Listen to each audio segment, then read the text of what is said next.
আপনাদেরকে একটা ঘটনা শোনাই। হযরত শাকিক বলকি রহমাতুল্লাহ আলাই, উনি বলখের মানুষ ছিলেন। তার একজন দোস্ত ছিল ওই জামানার প্রখ্যাত বুজুর্গ আল্লামা ইব্রাহিম বিন আদহাম রহিমাহুল্লাহ তাআলা। তো একদিন শাকিক বলকি ইব্রাহিম বিন আদহামের কাছে এসে বলছে যে, দোস্ত, আমার জন্য একটু দোয়া করে দাও। বলে, কেন? কয়, আমি একটু ব্যবসা করার জন্য দেশের বাইরে যাব। তো ইব্রাহিম বিন আদহাম রহমতুল্লাহ আলাই তাকে দোয়া করলেন যে ঠিক আছে যাও। ইব্রাহিম বিন আদহাম দোয়া করলেন, শাকিক বলকি চলে গেলেন। কয়েকদিন পরে দেখা গেল শাকিক বলকি আবার ফের ঘুরে আসছে। ইব্রাহিম বিন আদহাম রহিমাল্লাহ জিজ্ঞেস করলেন, কি ব্যাপার, তুমি না সফরে গিয়েছিলে, ফিরে আসছো কেন? ব্যবসা করতে না গেলে? কারে রাখেন আপনার ব্যবসা, কি হয়েছে? তো এখন শাকিক বলকি বলছে যে কি ব্যবসা করবো, আল্লাহ খাওয়াবে। ইব্রাহিম বিন আদহাম রহমতুল্লাহ বলেন যে ঘটনা বুঝতেছি না, খুলে বলো না কি হয়েছে। শাকিক বলকি বলছে যে আমি যখন রাস্তায় যাচ্ছিলাম হঠাৎ করে আমার নজর পড়ল একটা পাখি এক জায়গায় পড়ে আছে। পাখিটা উড়তেও পারে না, চলতেও পারে না, চোখেও দেখতে পারে না। আমার চিন্তা হলো যে এই পাখিটা এখানে কিভাবে জীবিত আছে, তাকে খাওয়ায় কে? তা আমি কিছু সময় অপেক্ষা করলাম।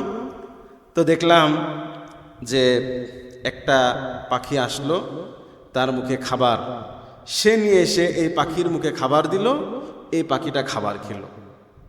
তো আমি চিন্তা করলাম যে আল্লাহ পাক যদি একটা অন্ধ ল্যাংড়া পাখিকে যদি আল্লাহ খাওয়াইতে পারেন, তাহলে আমার মতো মানুষ, যাকে আল্লাহ আশরাফুল মাখলুকাত বানিয়েছেন, সর্বশ্রেষ্ঠ মাখলুক বানিয়েছেন, সে আল্লাহকে খাওয়াবেন না? তাই দোস্ত, ব্যবসা বাণিজ্য বাদ দিয়ে চলে আসছি, এখন শুধু আল্লাহ বিল্লাহ করব, আল্লাহ আমারে খাওয়াবেন। ইব্রাহিম বিন আদহাম রহমতুল্লাহ আলাই শাকিক বলকিকে বললেন যে দোস্ত, আরে কি আফসোস তোমার জন্য, তুমি জেনে শুনে বুঝে ওই ল্যাংড়া খোড়া অচল অন্ধ পাখিটার মতো হতে চেলে তুমি একবারও ওই সুস্থ পাখিটার মতো হতে পারলে না, যেই পাখি নিজের খাবার নিজে সংগ্রহ করে এবং আরেকজনকে সে খাওয়ায়। তোমার তো এটা হওয়া দরকার ছিল, তুমি কেন ইচ্ছাকৃতভাবে ওই পুঙ্গু পাখিটার মতো হতে গেলে? এবার শাকিক বলকি রহমতুল্লাহ আলাই বললেন যে দোস্ত, তুমি আমার চোখ খুলে দিয়েছ। এজন্য আমাদের বুজুর্গানে দিনের এ সমস্ত ঘটনাগুলো আমাদের জন্য শিক্ষা, যে ইসলাম যেটা বলেছে যে তাওয়াক্কুল মানে এটা নয় যে আমি কোনো কিছু করবো না, বসে থাকবো, বরং সমস্ত পথ পদ্ধতি পন্থা অবলম্বন করব। যে সমস্ত পেশা ইসলাম হালাল করেছে আমি সেগুলা তালাশ করব, সেটা অবলম্বন করব। এটা কখনোই নিন্দনীয় নয়, দোষণীয় নয়, খারাপ নয়। হ্যাঁ, তবে ইসলাম ভিক্ষাবৃত্তিকে ইসলাম অপছন্দ করেছে এবং ইসলাম এটাকে না করার জন্য মানুষকে উদ্বুদ্ধ করেছে। ভিক্ষা করা এটা শরীয়তে যদিও একটি বৈধ কাজ, তবে গর্হিত, আল্লাহর কাছে পছন্দনীয় কাজ নয়। হ্যাঁ, এটাও বলে রাখি যে 3 শ্রেণীর মানুষের জন্য বা 3 কাজে মানুষ ভিক্ষা করতে পারে। 1 নম্বর হলো যে লোকটা এত দরিদ্র যে কোনোভাবে সে তার জীবনযাপন করতে পারছে না, তখন তার জীবন বাঁচানোর তাগিদে সে ভিক্ষা করতে পারে। 2 নম্বর, একজন মানুষ ঋণগ্রস্ত হয়ে পড়েছে, কোনোভাবেই সে তার ঋণ পরিশোধ করতে পারছে না, তখন সে ভিক্ষা করে তার ঋণ পরিশোধ করতে পারবে।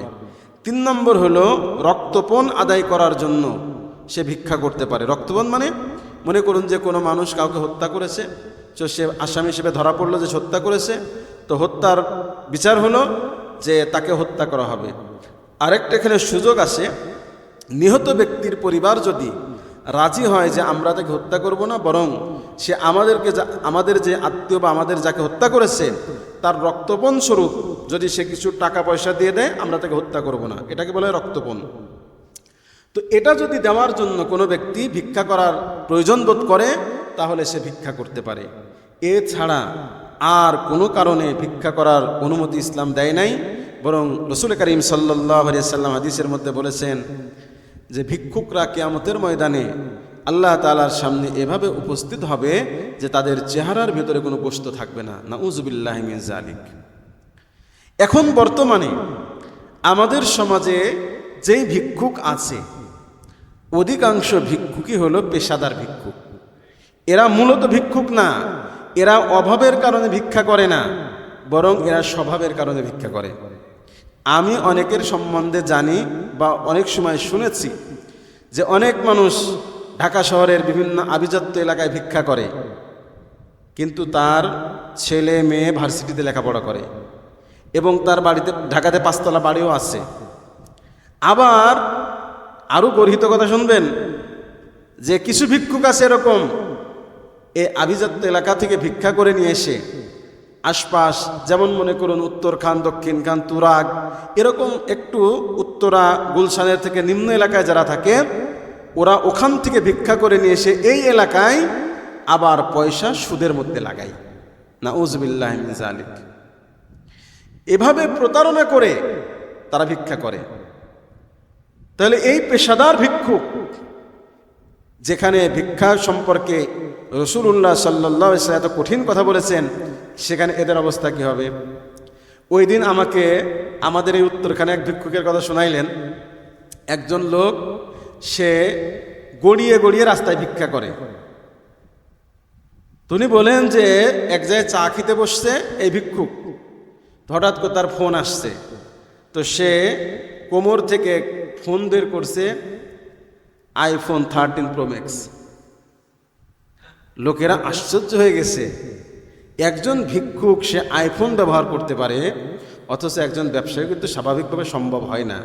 তাহলে এর ব্যবসাটা কি পরিমাণ আপনি চিন্তা করুন। এরপর ওর যখন জিজ্ঞেস করছে যে এই ভিক্ষা করে আইফোন কেমন করে, খালি এটাই না, আমার ছেলে একটা ভার্সিটিতে পড়ে, বউ হলো 3 খান। বউ কয়টা? 3টা। এই ভিক্ষা করে এগুলা করছে। তাহলে এ হলো পেশাদার ভিক্ষুক। এই ধরনের ভিক্ষাবৃত্তিকে ইসলাম ঘৃণা করে এবং এই ভিক্ষা থেকে মানুষকে বিরত থাকার জন্য ইসলাম বলেছে। শুধু তাই না, বরং রাসূলুল্লাহ সাল্লাল্লাহু আলাইহি সাল্লাম তার কাছে যখন কোনো ভিক্ষুক এসে ভিক্ষা চেতেন, নবী আলাইহিস সালাতু ওয়াস সালাম কাউকে অনেক সময় কিছু দিয়েছেন, আর কাউকে ভিক্ষা স্বরূপ কোনো কিছু না দিয়ে তাকে একটা কাজের জন্য বলে দিয়েছেন বা কাজ শিখিয়ে দিয়েছেন, তুমি কাজ করে খাও। এটা বলার আগে আরেকটা কথা বলি। এক তো ভিক্ষুক হলো এই শ্রেণীর ভিক্ষুক যারা মানুষের কাছে 2-5 টাকা করে করে চায়, পেশাদার ভিক্ষুক ওর স্বাভাবিক ভিক্ষুক এক প্রকার ভিক্ষুক। আর এক প্রকার ভিক্ষুকও আছে সমাজের মধ্যে, যারা কোনো কাজকর্ম করে না, বরং রাজনৈতিক আশ্রয়ে বিভিন্ন নেতার দোহাই দিয়ে, রাজনৈতিক দলের দোহাই দিয়ে কাজকর্ম না করে মানুষের কাছে চাঁদাবাজি করে ঠেকিয়ে ঠকিয়ে যারা মানুষের কাছ থেকে অর্থ অন্বেষণ করে ব্যবহার করে, এরা তো হলো আরও মারাত্মক পর্যায়ের ভিক্ষুক, এরা তো আরও খারাপ ভিক্ষুক। তো সমাজে যদি 2-5 টাকা করে চাওয়া ভিক্ষুককে যদি খারাপ নজরে দেখা হয়, তো এই ধরনের বড় বড় ভিক্ষুকদেরকে তো আরও গর্হিত নজরে দেখা উচিত। রাজনীতি তো কোনো মানুষের আয়ের উৎস হতে পারে না, রাজনীতি আয়ের উৎস কেমনে করে হবে? কিন্তু আমাদের দেশে রাজনীতি মানেই হলো তার বিরাট একটা আয়ের উৎস। এটা বন্ধ হওয়া উচিত। রাজনীতি করবেন আপনি কেন? আয়ের উৎস হিসেবে কেন? আপনি মানুষের উপকারের জন্য করবেন, আয়ের উৎস তো হতে পারে না। প্রত্যেকটা রাজনীতিবিদের তার একটা কর্ম থাকবে, হয় ব্যবসা বাণিজ্য, না হয় চাকুরি বাকুরি, না অন্য কোনো কাজকর্ম থাকবে। সে কেন মানুষের কাছ থেকে চাঁদা চেয়ে হয়রানি করে মানুষের কাছ থেকে সে টাকা পয়সা নিয়ে খাবে? এটা তো হতে পারে না। এটা বন্ধ করার একটাই পদ্ধতি যেটা আমার মাথায় আসছে, সেটা হলো এ ধরনের কোনো মানুষের কাছে কেউ কারোর মেয়ে বিয়ে না দেওয়া। যখন এসে পরিচয় দেবে যে আমি রাজনীতি করি, অনেক সময় আসে না যে ভাই আপনি কি করেন, পরিচয় দেয় আমি রাজনীতি করি, মানে তার পেশা হলো রাজনীতি, আর কোনো পেশা নেই। তো এই ধরনের রাজনীতি যার পেশা, ওর আয়ের উৎস কি? ওর তো কোনো আয়ের হালাল কোনো উৎস নাই। এভাবে মানুষের কাছ থেকে ধান্দা করে করে এসে চলে। তো আমাদের সমাজের মানুষগুলার যদি শুভবুদ্ধি উদয় হয় যে এই ধরনের একটা ছেলে যার কোনো কাজকর্ম নেই, শুধু ধান্দা করে চলে, ওর কাছে আমার মেয়ে বিয়ে দিব না, আত্মীয়তা করব না, তাহলে আমার মনে হয় আস্তে আস্তে আস্তে আস্তে এটা সম্ভবে বন্ধ করা। কিন্তু উল্টা আমরা মনে করে কি যে না, ওরে বাপরে বাপ, আমার নেতার সাথে সম্পর্ক হয়েছে, তার সাথে আত্মীয়তা করেছি, বিয়ে দিয়েছি, তা আমার মনে হয় বিরাট কিছু হয়ে গেছে।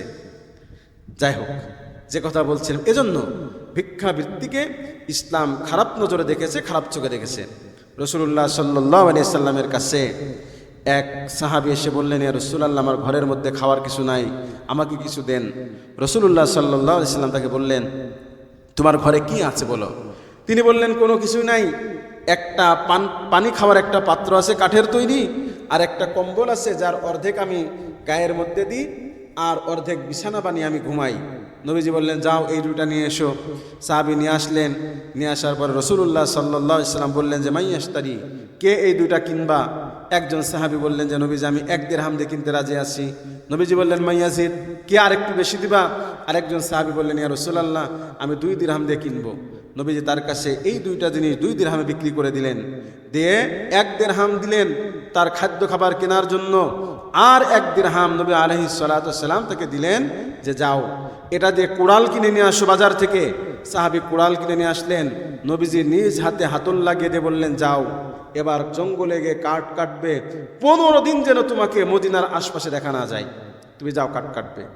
এই সাহাবী চলে গেলেন। 15 দিন কাঠ লাকড়ি সংগ্রহ করেন, বাজারে বিক্রি করেন। এভাবে করে 15 দিন পরে যখন আসছে, তখন ওই ব্যক্তির কাছে 10 দিরহামের পুঁজি তার কাছে হয়ে গেছে। সুবহানাল্লাহি বিহামদি। তো রাসূলুল্লাহ সাল্লাল্লাহু আলাইহি সাল্লাম চাইলে তার কাছে, যখন তিনি নিতান্তই গরিব মানুষ আসছেন, তাকে কিছু টাকা দিয়ে দিতে পারতেন। তো এর দ্বারা কি হতো? তার ভিক্ষাবৃত্তি বন্ধ হতো না, সে প্রতিনিয়তই ভিক্ষা করে বেড়াইতো। কিন্তু রাসূলুল্লাহ সাল্লাল্লাহু আলাইহি সাল্লাম তা বন্ধ করার জন্য তাকে একটা কাজের কথা বলে দিলেন, তোমার শরীরে শক্তি আছে, সামর্থ্য আছে, তুমি পরিশ্রম করে খাও, কাজ করে খাও। তাই শ্রমদানের ব্যাপারে ইসলাম কখনো মানুষকে খারাপ নজরে দেখে না, বরং শ্রম না দিয়ে অন্যভাবে রুজি রোজগার অন্বেষণ করা, অর্থাৎ ভিক্ষার মাধ্যমে, ধান্দাবাজির মাধ্যমে, এগুলা করাকে ইসলাম মোটেও পছন্দ করে না। তাই একজন শ্রমিক মানে হচ্ছে সে একজন মর্যাদাবান ব্যক্তি। কিন্তু বর্তমান যে সমাজে আমরা বসবাস করি, এই সমাজে মানুষের মান সম্মানের পরিচয় হলো, যার কাছে পয়সা আছে তার মান আছে, তার সম্মান আছে, যার কাছে পয়সা নাই তার মান সম্মান নাই। কিন্তু এটা ইসলাম স্বীকার করে না।